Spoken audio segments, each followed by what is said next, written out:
Amen, amen. Amen. Que Dieu soit loué. Nous sommes toujours pendant les 21 jours de prière. En tout cas, je vous encourage. Ne vous découragez pas, ne vous fatiguez pas. Continuez à jeûner. Dieu lui-même viendra combattre pour vous. Nous servons un Dieu qui combat pour nous. Pendant que nous jeûnons et nous prions, il va combattre pour toi. Alors continue à jeûner. Je vous encourage à continuer à lire la parole de Dieu chaque jour, la méditer et chaque jour prier. Et l'Éternel étendra sa main sur nous toute l'année.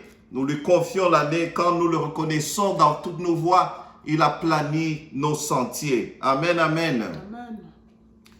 Nous venons de terminer la première semaine de prière, mais aujourd'hui, je voudrais partager avec vous une pensée toujours dans la prière. Nous sommes toujours en prière. Je voudrais aller dans Acte 10. Il y avait deux hommes qui jeûnaient. Le premier, c'est Pierre qui se trouvait, d'abord, c'était un officier, un grand officier qui se trouvait à Césarée. Un homme pieux, la Bible nous dit, et qui craignait l'Éternel. C'était un grand officier.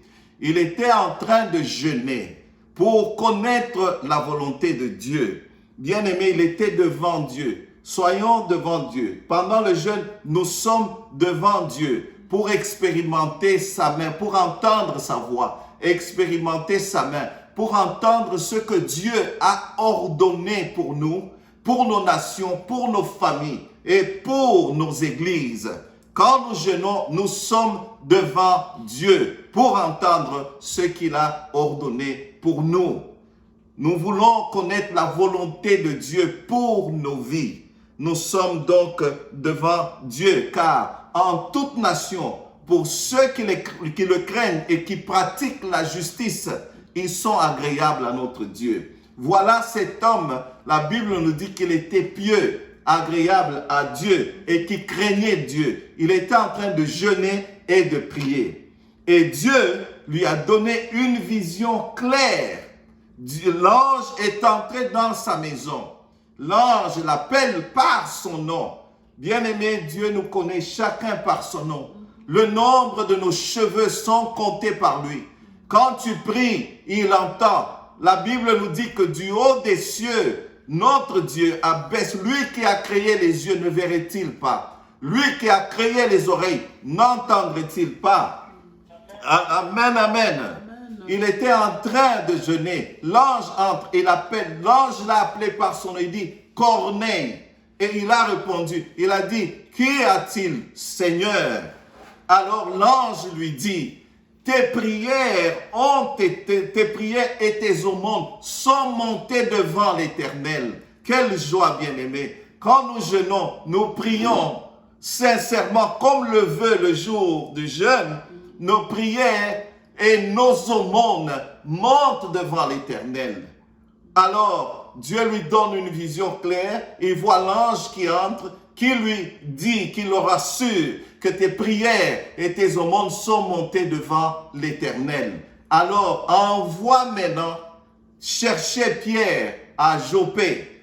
Alors, il envoie 3 de ses serviteurs pour aller chercher Pierre, parce qu'il était en train de jeûner et prier pour connaître la volonté de Dieu, pour mieux connaître Dieu.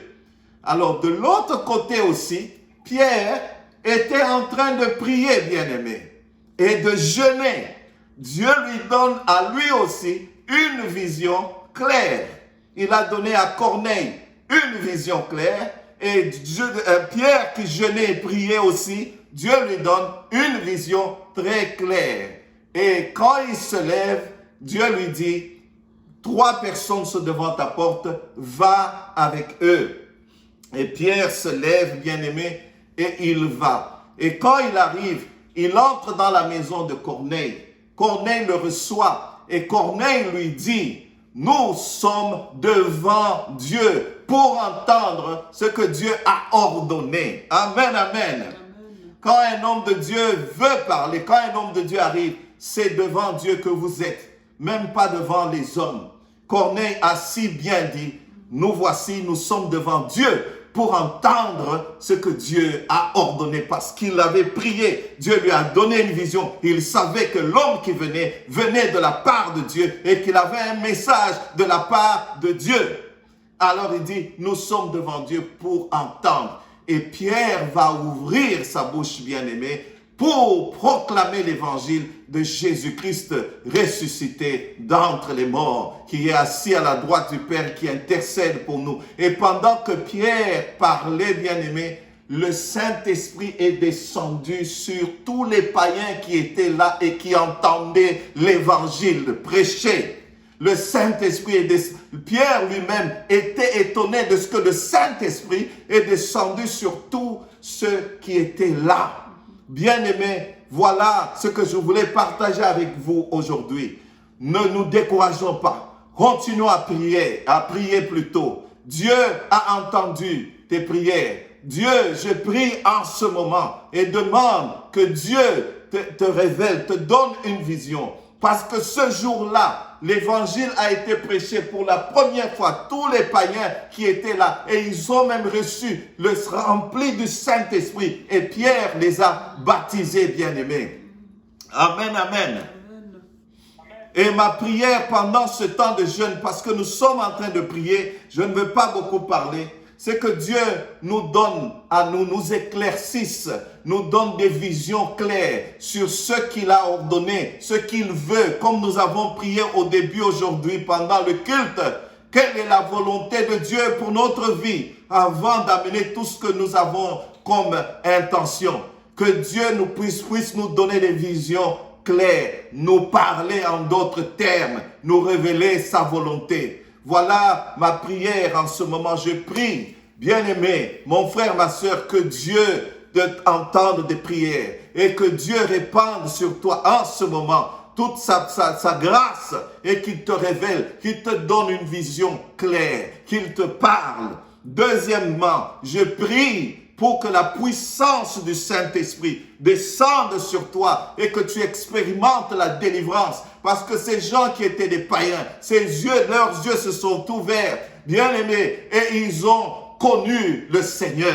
Et ils étaient remplis du Saint-Esprit et ils ont parlé même en langue. Que la délivrance intervienne dans ta vie pendant que tu pries en ce moment. La délivrance, bien-aimé, de tous les liens, de tous les tourments de la vie. Que tu sois libre de la pauvreté. Que la délivrance intervienne dans ta vie. Oui, la santé. Car quand nous jeûnons, comme ce passage que nous avons lu aujourd'hui, Ésaïe 58, la Bible nous dit que la guérison germera promptement. Ta lumière poindra à l'horizon. La justice marchera devant nous. Bien-aimés, on nous appellera réparateurs des brèches. En d'autres termes, nous serons remplis de la présence de Dieu. Voilà ce qu'est ma prière. Que Dieu te révèle ce qu'il a ordonné. Que la puissance du Saint-Esprit descende sur nous pendant que nous prions, que nous expérimentions cette délivrance.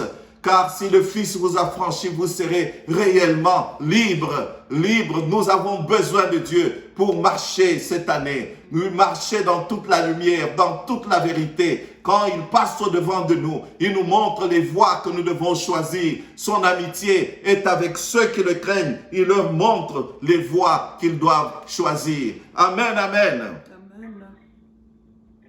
Amen. Voilà ce que j'avais pour nous, oui, ce matin. Oui, maman. Amen.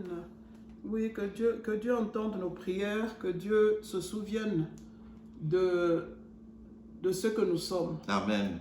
Que Dieu se souvienne que sans lui, nous ne sommes rien. Que Dieu ne regarde pas nos fautes, ni aux fautes que nous avons héritées de nos parents, ni de nos aïeux. Mais que Dieu regarde à la promesse, à son alliance. Que Dieu regarde au sang qui a été versé pour nous. Que Dieu nous vienne en aide. Que Dieu nous vienne en secours. Amen. Quand nous nous humilions, quand nous entrons en jeûne, nous venons nous humilier devant Dieu. Nous venons nous prosterner, reconnaître que c'est lui, la majesté des majestés. Nous humilions nos cœurs devant Dieu. Nous humilions nos caractères devant Dieu. Nous humilions tout ce que nous sommes devant Dieu. Nous étalons nos cœurs devant celui-là qui sait sonder les cœurs et les reins. Quand nous jeûnons, nous venons montrer à Dieu que nous sommes fatigués de l'autre camp. Nous venons, nous voulons entrer dans ton corps, nous voulons appartenir à ta grande famille. Le jeûne nous humilie devant Dieu. Le jeûne arrête les œuvres de l'ennemi dans nos vies. Le jeûne ferme un peu la porte pour un certain temps à tout ce que nous étions.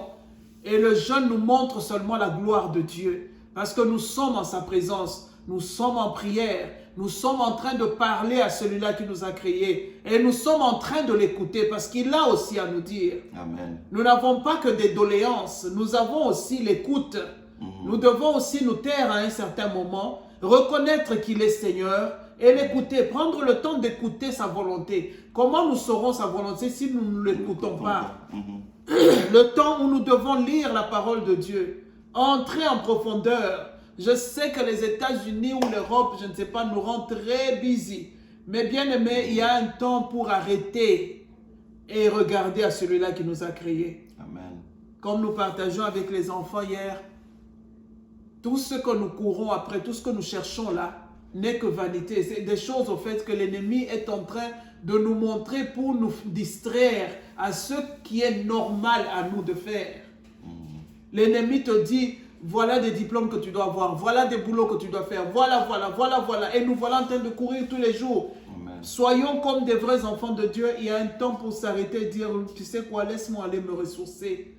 Laisse-moi aller reprendre l'énergie qui va me permettre de continuer cette route sur laquelle il y a plein de distractions. Laisse-moi aller vers celui-là qui m'a créé, qu'il remette encore l'énergie en moi, qu'il remette l'énergie spirituelle, l'énergie physique, l'énergie morale, pour que je sache tenir devant tous les traits enflammés de l'ennemi qui vont se tenir devant moi. L'année est longue, bien-aimés. L'année est longue. Nous ne savons pas comment elle va finir. Mais tout ce que nous savons, c'est comme des vrais enfants de Dieu, nous nous confions à celui-là qui tient notre vie entre ses mains. Amen. Nous venons lui déposer l'année entre ses mains. Nous avons fait des programmes depuis que nous sommes nés. Depuis qu'on a pris conscience de cette vie, on a fait des programmes, on a pris des décisions. Quelle est la résolution pour moi cette année? Que nous nous rendons compte qu'à la fin de l'année, les résolutions là ne sont même pas arrivées à la moitié de l'année. Et puis après, nous voilà rentrés dans nos anciennes habitudes. Parce que l'ennemi sait qui nous sommes. L'ennemi sait comment nous avoir. Il sait sur quel bouton appuyer. Il sait quoi dire pour nous faire tomber. Il sait comment toquer à la porte. Il ne viendra pas en fracas comme un monstre, comme on nous le montre. Mais il viendra dans toute la beauté possible, avec des mots les plus doux pour nous avoir. Alors le jeûne fait tomber les voiles qu'il nous a fait porter toute l'année passée. Comme ça, nos yeux vont bien voir. Le jeûne dégage tout ce qu'il a mis dans nos oreilles, qui a bouché nos oreilles à la parole de Dieu. Le jeûne enlève toutes les mauvaises paroles qui sont sorties de nos bouches et remplace les paroles de Dieu.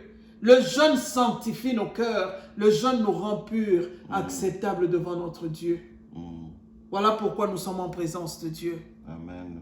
Notre frère Socrates a bien introduit avec l'histoire de David.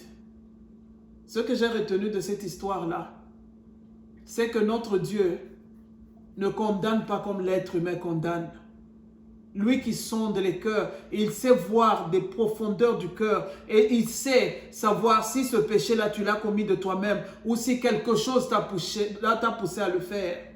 Quand l'ennemi voit la gloire de Dieu en toi, il vient aussi te tenter. Et Dieu sait si cette tentation vient du diable ou si cette tentation vient de l'être humain. Il sait sonder les cœurs, il sonde les reins. Et la démarche que David a entreprise nous montre que notre jeûne doit être un jeûne d'humiliation, pas un jeûne de forcer la volonté de Dieu. De forcer Dieu à nous donner ce que notre cœur désire. Nous n'allons pas changer la volonté de Dieu en nous mortifiant ou en jeûnant. Mais nous savons nous humilier devant Dieu pour que sa volonté s'accomplisse. Dieu avait déjà dit à David que cet enfant-là mourra. Que les conséquences de ce péché-là seront là. Amen. Mais Dieu aussi a montré à David que sa grâce sera toujours là. Malgré tout ce que l'ennemi fait de toi, la grâce de Dieu sera toujours là. Amen. C'est ce que je retiens de cette exhortation de notre frère. La grâce de Dieu sera toujours là, bien-aimé. Ce qu'il a commencé dans ta vie, c'est toi seul qui vas faire intervenir le diable pour mettre des freins et des barricades. Mais si tu ne fais pas intervenir le diable comme mon ami, le roi David, ce que Dieu avait commencé, il va l'achever. C'est à nous maintenant de décider si nous voulons que Dieu achève ça avec des signes, des bâtons que le diable avait mis dans les roues, ou que Dieu l'achève selon son plan total à lui. C'est à nous de décider selon la façon dont nous nous humilions devant Dieu, selon la façon dont nous acceptons sa volonté, selon la façon dont nous craignons ses décisions et nous craignons ses lois et ses ordonnances. C'est à nous de disposer nos cœurs. Mais comme nous savons que l'ennemi vient toujours mettre des choses dans nos cœurs, nous allons devant Dieu avec ces cœurs-là pour que lui, il les vide, pour que lui, il les lave, pour que Dieu sanctifie nos cœurs de tout ce que l'ennemi avait déjà commencé comme œuvre. Parce que bien aimé, si nous ne le faisons pas, ce que l'ennemi a commencé, il va continuer. Amen. Voilà pourquoi je loue le Seigneur. Sa grâce envers David, c'est la même grâce qu'il a eue avec chacun de nous. Et cette grâce est toujours disponible. La grâce de Dieu est toujours là. Dans le psaume 131, 2, j'aime bien quand je lisais, on nous dit, loin de là, j'ai l'âme calme et tranquille, comme un enfant servé qui est auprès de sa mère. J'ai l'âme calme comme un enfant servé. Un enfant qui sent la protection de sa maman. Nous avons l'âme calme. Nous allons vers notre Dieu. Nous savons que l'ennemi va envoyer des flèches. Nous savons qu'il viendra toquer à la porte. Mais notre âme est calme parce que nous avons l'assurance en ce Dieu-là. Hébreux 4, 16 nous dit, « Approchons-nous donc avec assurance du trône de grâce afin d'obtenir miséricorde et trouver grâce pour être secourus dans nos besoins. » Notre Dieu est celui-là qui sait nous secourir dans nos besoins. Alors approchons-nous de son trône de gloire, son trône de grâce, avec assurance, bien-aimés. Ne nous approchons pas avec doute comme nous l'avons toujours fait. Amen. Nous venons essayer si Dieu va faire. Il n'est pas un marabout, bien-aimé. Il n'est pas un féticheur. Amen. Notre Dieu est celui-là qui, quand il a dit, la chose va s'accomplir comme il l'a dit. Approchons-nous avec assurance de ce trône de grâce-là. Pour que Dieu nous secoure dans nos besoins. Il connaît tes besoins, il connaît tes désirs. Il sait ce qui est pressé et ce qui n'est pas pressé. Il sait ce qui est plus important et ce qui n'est pas important. Dieu intervient selon le degré de ce dont tu as besoin. Il connaît. Il est celui qui sonde les cœurs.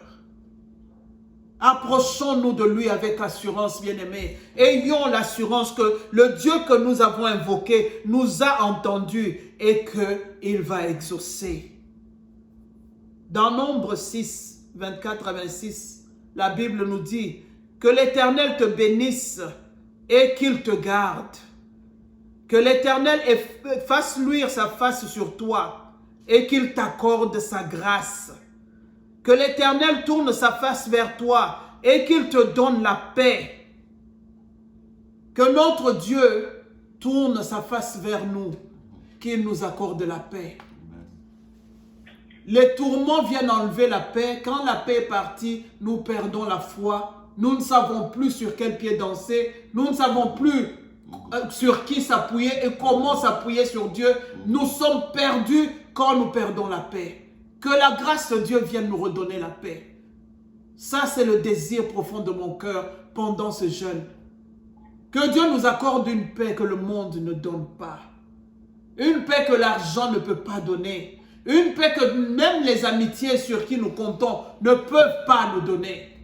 Une paix qui vient de lui. Une paix qui te donne une assurance. Même quand l'ennemi vient te faire sursauter, toi, ton âme est dans le calme parce que tu sais en qui tu as cru. Celui-là qui sait bouger les montagnes. Le Dieu qui a dessiné ce monde. L'architecte absolu. Le Dieu qui a décidé que le soleil ait la trajectoire que le soleil a. Le Dieu qui sait compter les étoiles et qui les connaît toutes par leur nom. C'est celui-là en qui nous avons mis notre confiance.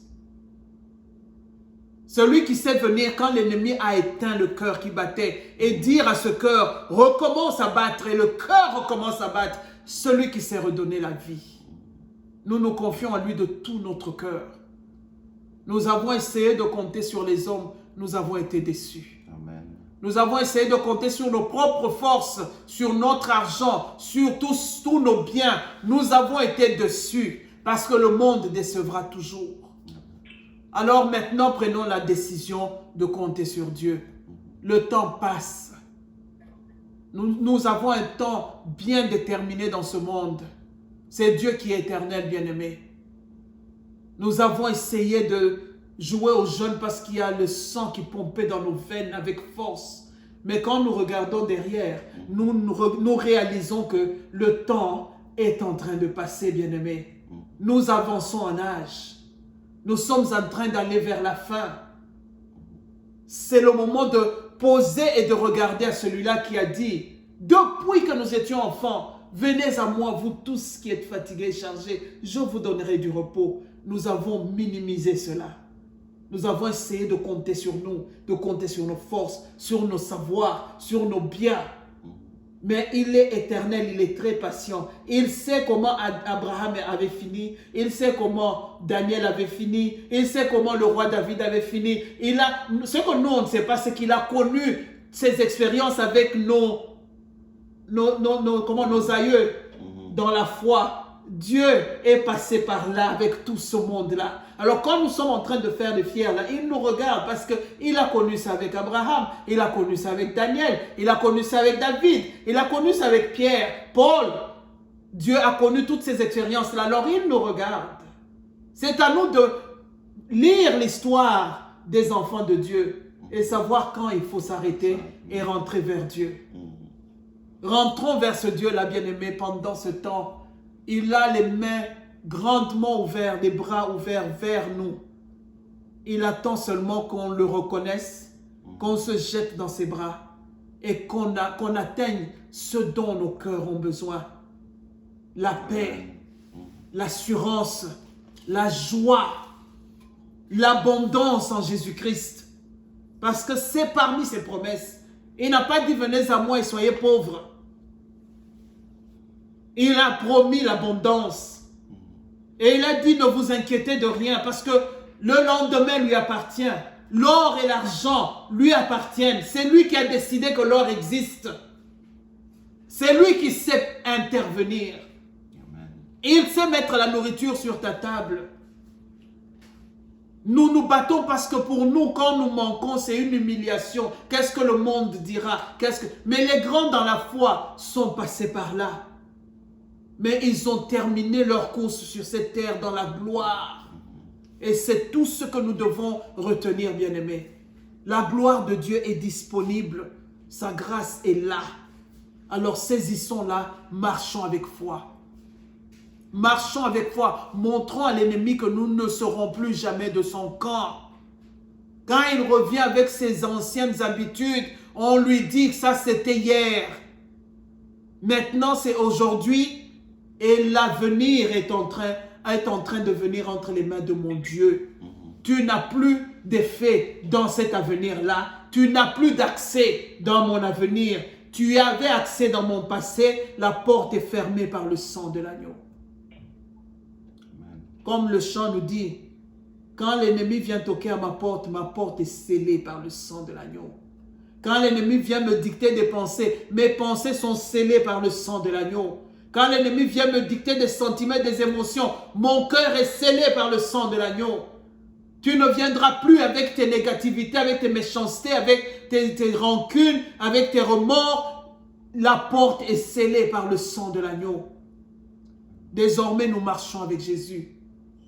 Quoi qu'il arrive, nos regards seront tournés toujours vers Jésus-Christ qui tient nos cœurs, qui tient nos vies. Bien-aimés, que ce jeûne nous aide à nous relever spirituellement. Nous sommes tombés très bas. Relevons-nous comme des vrais héros, des vrais vaillants guerriers. Quand ils tombent en guerre, ils ne restent pas à terre. Il se remet debout et il continue la marche. Tant que Jésus est pour nous, personne ne sera contre nous.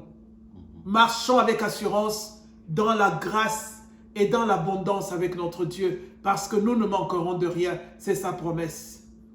Il interviendra toujours. Il nous bénira toujours. Nos besoins sont étalés devant lui pendant ce jeûne. Rappelons-nous que nous n'allons jamais lui forcer quoi que ce soit, mais c'est sa volonté qui va s'accomplir. Alors rejoignons la prière de notre Seigneur Jésus pour dire à Dieu, ta volonté et non la mienne. Que ta volonté s'accomplisse dans ma vie. Que Dieu bénisse sa parole. Que Dieu nous bénisse tous. Amen, amen, amen. Un temps merveilleux, bien-aimés. Tenons ferme. Je continue à nous encourager, à continuer à prier. Priez, ne vous relâchez pas. Après une semaine, nous commençons la deuxième semaine. Nous allons essayer de poster sur le Facebook des méditations pour toute la semaine. Et aussi chaque jour à 18 h, nous avons une ligne où nous nous branchons pour prier ensemble chaque jour, de lundi à vendredi, à partir de 18 h. Que la paix soit avec vous. Tenez ferme, le Dieu de toute grâce qui nous a appelés à la louange de son nom, lui-même nous affermira, nous fortifiera et nous rendra inébranlables après avoir souffert un peu de temps, un peu de sacrifice pour dire à Dieu que nous l'aimons, pour dire à Dieu qu'il est tout et que nous ne sommes rien. Nous nous humilions dans un silence d'adoration. Nous traitons durement ce corps afin de le tenir assujetti. Celui qui est capable de fermer sa bouche, un temps de silence, tu fermes un peu ta bouche, tu écoutes Dieu, hein, tu parles moins, tu fermes tes yeux à toute autre chose dans le monde pour écouter Dieu. Celui qui est capable de faire ça est capable de tenir tout son corps en bride et résister contre le péché, en luttant contre le péché jusqu'au sang.